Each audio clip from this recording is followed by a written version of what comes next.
Pangulong Bongbong Marcos at First Lady Liza may simpleng plano sa Valentine's Day. Paglalaan ng oras sa pamilya, mensahe ng Pangulo. Detalye ng balitang yan mula kay Radyoman Chanel Salazar. RMN Live Report! Simple lang ang plano ni na Pangulong Ferdinand Marcos Jr. at First Lady Liza Araneta Marcos ngayong Valentine's Day. Sa kanyang vlog, sinabi ng Pangulo na hindi nila kailangan ng engrandeng selebrasyon dahil sapat na ang makahanap ng kahit isang gabing walang iniintinding trabaho at makapagsama ng tahimik. Mabaw lang ang kaligayahan namin. Makalibre lang kami ng isang evening na kung ano ang gagawin. It doesn't really matter. Basta't may konting free time na hindi namin iniisip yung trabaho. Just to be with one another. Isa na ito sa pinakamahirap na gawin. Dahil halos lahat ng pamilya ko, we are all very, very busy. I'm very busy. The First Lady is very busy. Yung mga anak ko are also very busy. Kung minsan mahirap makabuo ng kahit ng sandali. Kahit linggo may ginagawa.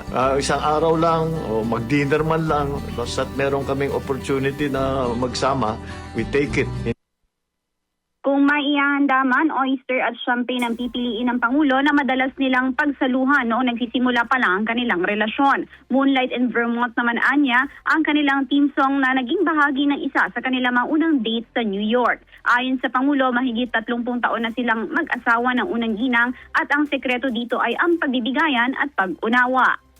Ang sikreto lang dyan, hindi naman talaga sikreto, dapat bigayan. Hindi naman pare-pareho lahat ng tao. Dapat nagbibigayan lang, maunawaan ng mag-asawa. Hindi pwede yung my way or no way.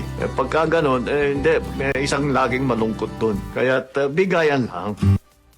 May payo naman ng Pangulo sa mga kabataan ngayong Valentine's Day. Enjoy yourselves. Enjoy each other's company. You know, it is rare to find someone, like I say, kahit na hindi mo magiging asawa, pero somebody that you care for and cares for you, who you have a very nice time together. Yun na nga, bumalik tayo dun sa konsepto ng friendship. That's what you should try to find. And once you have found it, and it's Valentine's Day, enjoy it to the fullest. It is a lovely feeling. Si Pangulong Ferdinand Marcos Jr. Kasama mo sa DZXL RMN Manila, Radyoman Chanel Salazar, Tatak RMN. RMN Network News.